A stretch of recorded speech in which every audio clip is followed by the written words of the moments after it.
ഇന്ന് തന്നെ സബ്സ്ക്രൈബ് ചെയ്യൂ, നിങ്ങളുടെ പ്രിയപ്പെട്ട ഷോസ് കാണൂ.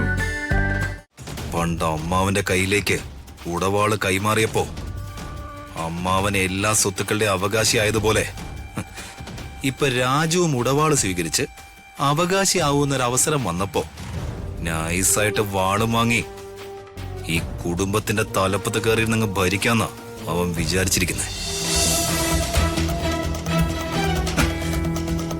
സാറൊന്ന് അവിടെ നിന്നേ. എന്താ ദീപക്കെ? എനിക്കേ നിന്നോട് കുറച്ച് കാര്യങ്ങൾ സംസാരിക്കാനുണ്ട്. എന്നാ നീ സംസാരിക്ക. അതിന് ഇങ്ങനെ ഇറങ്ങി വരുന്ന വഴിക്ക് ഇത്ര മസിൽ പിടിച്ച് നിക്കണോ? കാര്യം പറഞ്ഞാ പോരെ? തടഞ്ഞു നിർത്തി സംസാരിച്ചാൽ എന്താ? നിനക്ക് എന്തെങ്കിലും ബുദ്ധിമുട്ടുണ്ടോ?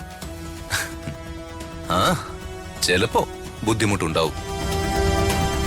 എനിക്ക് ബുദ്ധിമുട്ടുണ്ടായ എന്താ ഉണ്ടാവുമെന്ന് നിനക്കറിയാലോ. അത് ഞാൻ പറഞ്ഞുതരണ്ടല്ലോ. നിനക്ക് പഴയതിനേക്കാളും കുറച്ചു ഹോങ്ക് കൂടിയിട്ടുണ്ടല്ലോ രാജു. അതൊക്കെ നിന്റെ തോന്നലാ ദീപക്കെ. ഞാൻ അന്നും ഇന്നും ഒരുപോലെയാ. ഏയ്, എനിക്കങ്ങനെ തോന്നുന്നില്ല. നീയെല്ലാം ഒറ്റയ്ക്ക് തിന്നാനുള്ള പ്ലാനിലാണല്ലേ? നീ എന്താ ഉദ്ദേശിക്കുന്നത്? അല്ല, നിനക്കെന്താ വെളിവില്ലേ? നീ കള്ളു കുടിച്ചിട്ടുണ്ടോ? നീ പകലും കള്ളുകൂടി തുടങ്ങിയോ? ഞാൻ കള്ളൊന്നും കുടിച്ചിട്ടില്ല. ഞാൻ നല്ല നോർമലായിട്ടാ നിൽക്കുന്നത്. പറയാനുള്ളത് പറയുമ്പോ ഞാൻ കള്ളു കുടിച്ചിട്ടുണ്ടെന്നും എന്നെ കള്ളുകൂടിയനാക്കുന്നതാണല്ലോ ഇവിടെ എല്ലാവരുടെയും ശീലം. രാജു, എന്താ രാജു, എന്താ പ്രശ്നം? ഏയ്, ഒന്നുമില്ല മാഡം. ദീപക്കിനെന്തോ എന്നോട് സംസാരിക്കാനുണ്ടെന്ന്. എന്താ ദീപക്കെ? അത് ഞാൻ ഇവനോട് പറഞ്ഞോളാം. എങ്കി നീ പറയേ. കുറെ നേരം ആയല്ലോ, സമയം പോന്നു. എനിക്ക് വീട്ടിൽ പോണതാ. നീ ഒരു അവസരം കിട്ടിയപ്പോഴേ എല്ലാം കൊണ്ടുപോയി ഒറ്റയ്ക്ക് തിന്നാന്ന് വിചാരിച്ചോ? അപ്പൊ നിന്റെ മനസ്സിൽ ഇതൊക്കെ ആയിരുന്നല്ലേ? നീ എന്താ ഈ പറയുന്നേ? ഞാനിവിടെ വർമ്മ സാറിന്റെ സ്വത്തുക്കൾ കണ്ടാണ് നിൽക്കുന്നതെന്ന് നിനക്ക് തോന്നുന്നുണ്ടെങ്കിൽ നിനക്ക് തെറ്റി ദീപക. നിനക്കേ ഭ്രാന്ത. നീ വെറുതെ ആവശ്യമില്ലാത്തൊക്കെ ചിന്തിച്ചു കൂട്ടി ഞാനും ഇവിടെ ഉള്ളവരൊക്കെ നിന്റെ ശത്രുക്കളാണെന്ന് നീ വെറുതെ വിചാരിക്കുന്ന. ശരിക്കും നിനക്ക ഈ പണത്തിനോട് സ്വത്തുക്കളോടും ഒക്കെ ആസക്തി. അല്ലാതെ എനിക്ക് അങ്ങനെ ഒന്നുമില്ല. വാ മേഡം. നിന്റെ പ്ലാൻ ഞാൻ മനസ്സിലാക്കിയെന്ന് അറിഞ്ഞപ്പോ നീ എങ്ങനെ തെന്നി മാറാനൊന്നും നോക്കണ്ട. ഈ ദീപക് ഇവിടെ ഉള്ളപ്പോ നിന്റെ മനസ്സിലെ ആഗ്രഹങ്ങളൊന്നും നടക്കാൻ പോകുന്നില്ല. നിനക്ക് വേറെ പണിയൊന്നുമില്ലേ? നീ നിന്റെ പണി നോക്ക. മേഡം വാ.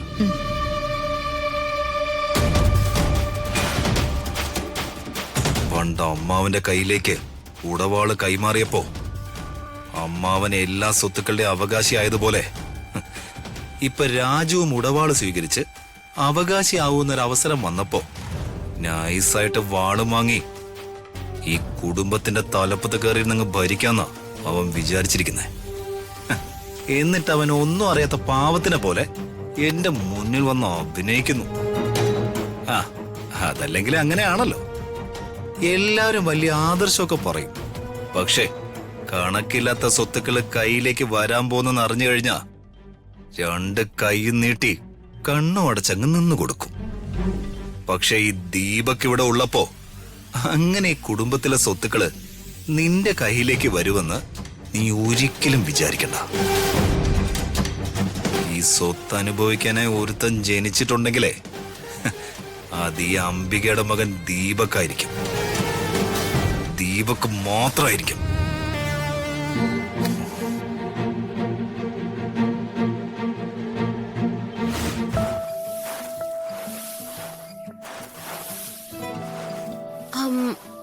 അമ്മേ, എന്റെ ഫോൺ റിംഗ് ആവുന്നുണ്ട്, ഞാനൊന്ന് പോയി നോക്കട്ടെ. മര്യാദക്ക് ഇവിടെ ഇരുന്നോണം. എന്തെങ്കിലും പണിയെടുത്ത് കുറച്ചു കഴിയുമ്പോ നിനക്കിത് പതിവാ. ഒന്നെങ്കിൽ ഫോൺ വരും, ചിലപ്പോ മുട്ടുവേദന, അല്ലെങ്കിൽ നടുവേദന.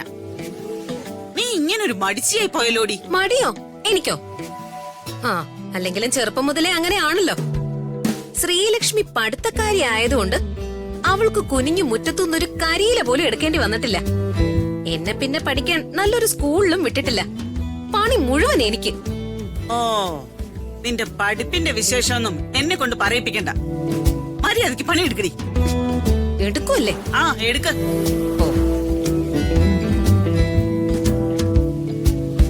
അമ്മ, അതാരാ?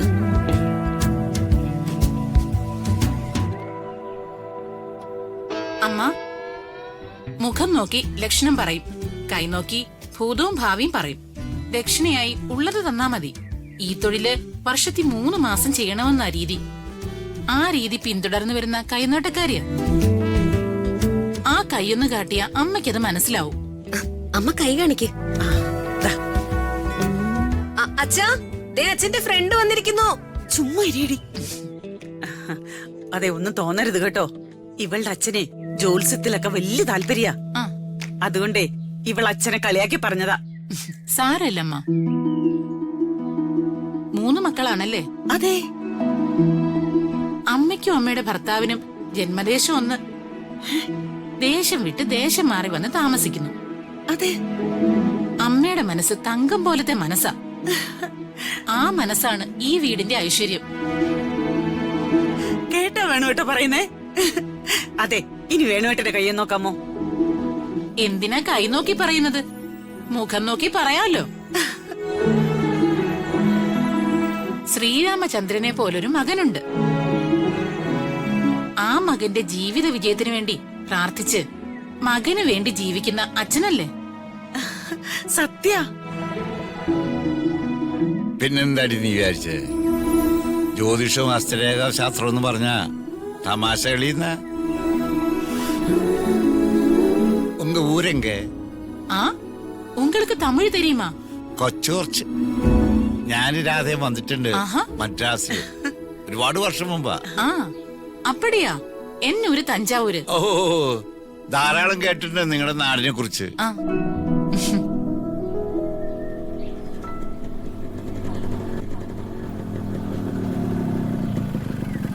ആ, അവരെത്തിയില്ലോ.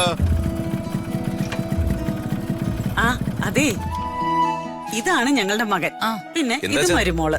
കൈനോട്ടാണെന്ന് തോന്നുന്നല്ലോ. അതെ, തഞ്ചാവൂരിന്നാ. ഞാൻ കയ്യൊന്ന് കാണിച്ചേ. ഹലോ, കാണിക്ക് രാജു. ശരി.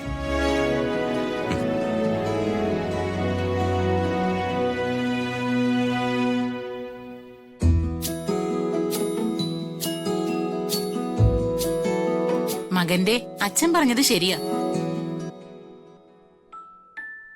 ഇത് സാക്ഷാൽ ശ്രീരാമചന്ദ്രന്റെ കൈ തന്നെയാ. ത്രയംബകം വില്ലൊടിച്ച് രാജകുമാരിയായ സീതയെ സ്വയംവരം ചെയ്ത രാമചന്ദ്രന്റെ കൈ.